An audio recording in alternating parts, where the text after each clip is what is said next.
बिस्मिल्लाहिर्रहमानिर्रहीम। Dear students, अस्सलाम वालेकुम। Biology class 10th lecture series में एक और टॉपिक आपके लिए ये है gaseous exchange in plants. Gaseous exchange in plants से पहले मैं आपको वो टर्म्स याद कराता जाऊँ जो हमने गुज़श्ता लेक्चर में डिस्कस की थी। सेलुलर रेस्पिरेशन थी, जिसमें कार्बन हाइड्रोजन बॉन्ड्स को तोड़ा जाता है एनर्जी हासिल करने के लिए। जैसे गाड़ी में पेट्रोल डलता है, उस पेट्रोल को जलाया जाता है और उस पेट्रोल के जलने से एनर्जी मिलती है, जिसकी वजह से गाड़ी चलती है। इसी तरह से हमने अपनी ज़िंदगी की गाड़ी चलानी है और ये ज़िंदगी को चलते रहने के लिए एनर्जी की ज़रूरत है। ये एनर्जी हमारी बॉडी में एटीपी की सूरत में पाई जाती है। और ये एटीपी कहाँ से आते हैं? ये रेस्पिरेशन के प्रोसेस से आते हैं। उस प्रोसेस से आते हैं जिसमें फूड में मौजूद कार्बन हाइड्रोजन बॉन्ड्स को तोड़ा जाता है। फूड और ऑक्सीजन, जो फूड है उसकी ऑक्सीडेशन होती है, ब्रेकडाउन होती है और इसके नतीजे में कार्बन डाइऑक्साइड और वाटर रिलीज़ होते हैं और साथ ही एनर्जी मिलती है। इस एनर्जी को एटीपी की फॉर्म में स्टोर कर लिया जाता है। ये एटीपी मुख्तलिफ़ एक्टिविटीज़ में, जिसमें ग्रोथ है, जिसमें बॉडी की रिपेयर है, जिसमें नर्व इम्पल्स का मैसेज का न्यूरॉन्स में जो जाना है वो शामिल है, जिसमें एक्टिव ट्रांसपोर्ट शामिल है। ये वो तमाम टर्म्स हैं जो आपने 9th में पढ़ी। तो स्टूडेंट्स, आइए बढ़ते हैं आज के टॉपिक की जानिब, जो कि है गैसियस एक्सचेंज इन प्लांट्स। तो गैसियस एक्सचेंज इन प्लांट्स में हम प्लांट्स के हवाले से, प्लांट्स के मुख्तलिफ स्ट्रक्चर्स के हवाले से गैसियस एक्सचेंज को डिस्कस करेंगे। अगर हम प्लांट्स के स्ट्रक्चर्स को देखते हैं तो इसमें हमें रूट्स देखने को मिलती हैं, स्टेम्स, लीव्स, ये मेन स्ट्रक्चर्स हैं प्लांट्स के। तो आइए बढ़ते हैं, सबसे पहले बात करते हैं लीव्स की। तो स्टूडेंट्स, अगर हम लीफ का स्ट्रक्चर देखें तो इसमें जो आउटर मोस्ट लेयर है जिसने लीफ को कवर किया हुआ है वो है एपिडर्मस।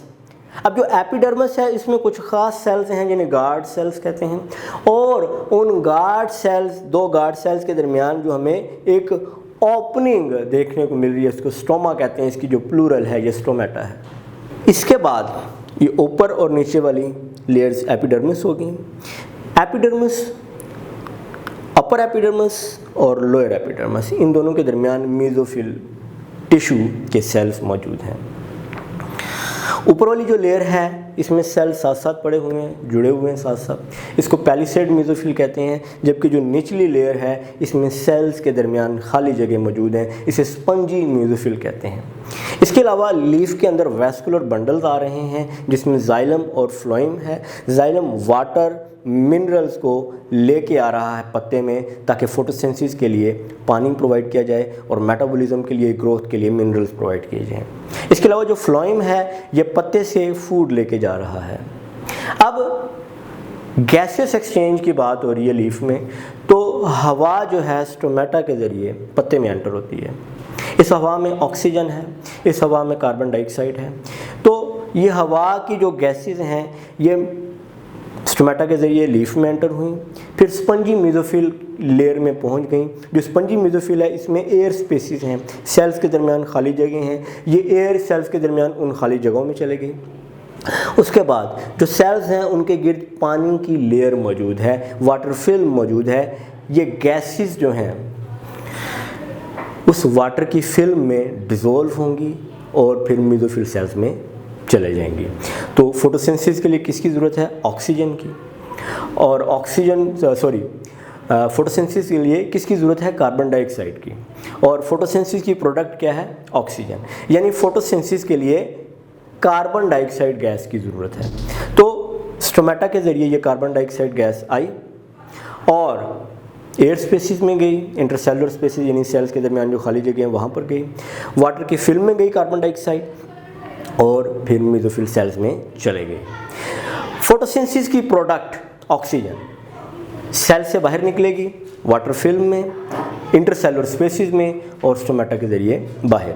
अब यहाँ पर जब बात हो रही है कार्बन डाइऑक्साइड की और ऑक्सीजन की, पहली बात मैं क्लियर करता जाऊँ, कार्बन डाइऑक्साइड ये रिएक्टेंट है फोटोसिंथेसिस का, यानी फोटोसिंथेसिस में इस्तेमाल हो रहा है, और ऑक्सीजन ये प्रोडक्ट है फोटोसिंथेसिस की, यानी फोटोसिंथेसिस में ये बन रही है, यानी ये फोटोसिंथेसिस का अमल, कार्बन डाइऑक्साइड इसमें इस्तेमाल हुई और ऑक्सीजन रिलीज़ हुई। अब यहाँ पर दो सिचुएशंस हैं, एक डे टाइम है, एक नाइट टाइम है। ये तो बात की हमने फोटोसिंथेसिस के वाले से।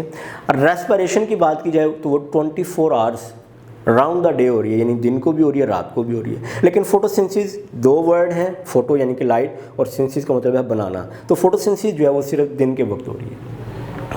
अब यहाँ पर डे और नाइट ये दो सिचुएशंस हम डिस्कस करेंगे। डे टाइम में क्या हुआ, लाइट आ रही है, लाइट आ रही है, पौधे ने कार्बन डाइऑक्साइड एब्जॉर्ब कर ली, जड़ों से पानी भी आ गया, कार्बन डाइऑक्साइड और वाटर ने मिलकर फोटोसिंथेसिस के अमल के ज़रिए फूड प्रिपेयर की, और उसके साथ साथ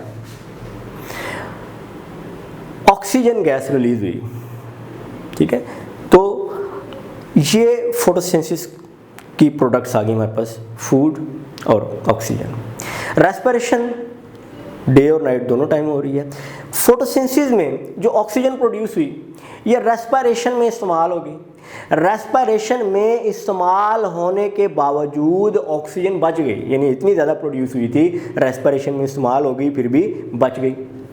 तो जो ऑक्सीजन बच गई वो स्टोमेटा के ज़रिए बाहर निकाल दी जाएगी। यानी डे टाइम्स में क्या हो रहा है, जो पौधे हैं ये ऑक्सीजन गैस को रिलीज़ कर रहे हैं। अब नाइट टाइम में सिचुएशन जो है ये उलट है। डे टाइम में पौधे कार्बन डाइऑक्साइड ले रहे हैं, ऑक्सीजन रिलीज कर रहे हैं। फोटोसिंथेसिस के अमल के जरिए कार्बन डाइऑक्साइड ली और प्रोडक्ट के तौर पर ऑक्सीजन बाहर निकाल दी। रेस्पिरेशन में ऑक्सीजन इस्तेमाल करके फिर भी बच गई। रेस्पिरेशन में क्या हो रहा है, ऑक्सीजन को इस्तेमाल किया जा रहा है, फूड की ब्रेकडाउन हो रही है, और फूड की ब्रेकडाउन से क्या बन रहा है, कार्बन डाइऑक्साइड बन रही है, और साथ वाटर बन रहा है, और साथ एनर्जी रिलीज हो रही है। तो जो कार्बन डाइऑक्साइड रेस्पिरेशन में बनेगी वो फोटोसिंथेसिस में इस्तेमाल हो जाएगी, जो ऑक्सीजन फोटोसिंथेसिस में बनेगी वो रेस्पिरेशन में इस्तेमाल हो जाएगी। लेकिन डे टाइम में रेस्पिरेशन में इस्तेमाल होने के बावजूद ऑक्सीजन बच गई, तो डे टाइम में प्लांट्स ने ऑक्सीजन बाहर निकाली। नाइट टाइम में क्या है, फोटोसिंथेसिस नहीं हो रही, लाइट मौजूद नहीं है, फोटोसिंथेसिस नहीं हो रही। फोटोसिंथेसिस के लिए किस चीज़ की ज़रूरत है, कार्बन डाइऑक्साइड की, लेकिन फोटोसिंथेसिस हो नहीं रही है तो कार्बन डाइऑक्साइड की ज़रूरत नहीं है। लेकिन रेस्पिरेशन का अमल रात को भी हो रहा है। रेस्पिरेशन के लिए किस चीज़ की ज़रूरत है, ऑक्सीजन की।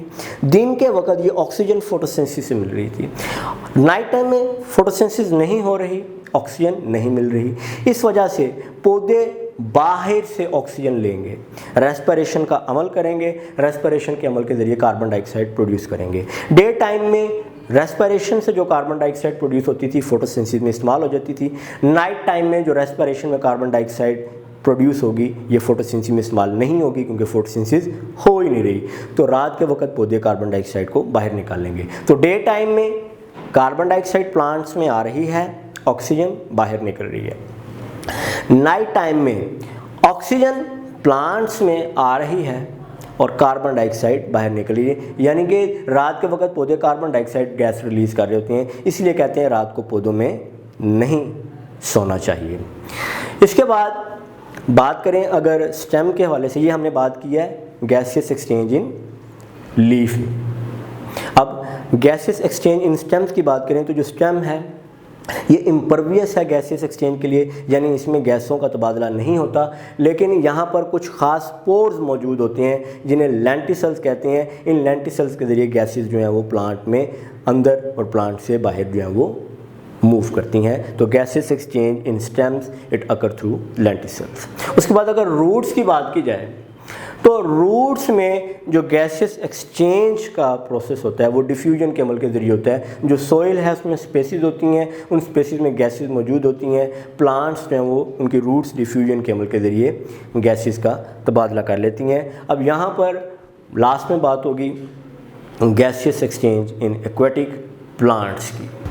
The aquatic plants get the oxygen dissolved in water and release carbon dioxide in the water.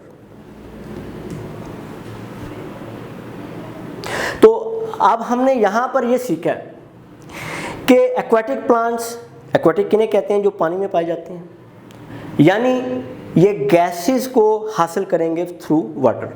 तो जिन गैसेस की एक्वाटिक प्लांट्स को ज़रूरत होती है वो वाटर में डिज़ोल्व हुई होती हैं, वो वाटर से वो हासिल कर लेते हैं, और जो गैसेस बाहर निकालनी होती हैं वो वाटर में रिलीज़ कर देते हैं। तो स्टूडेंट्स आज का ये टॉपिक था गैसेस एक्सचेंज इन प्लांट्स के हवाले से, जिसमें हमने सीखा स्टेम, लीव्स, रूट्स और एक्वेटिक प्लांट्स में गैसेस एक्सचेंज कैसे होता है। उम्मीद है ये बात आपको पसंद आई होगी। एक नए टॉपिक में एक नए लेक्चर के साथ फिर मुलाकात होगी। अपना ख्याल रखें, दुआ में याद रखें, चैनल को सब्सक्राइब ज़रूर करें। अस्सलाम वालेकुम, अल्लाह हाफ़िज़।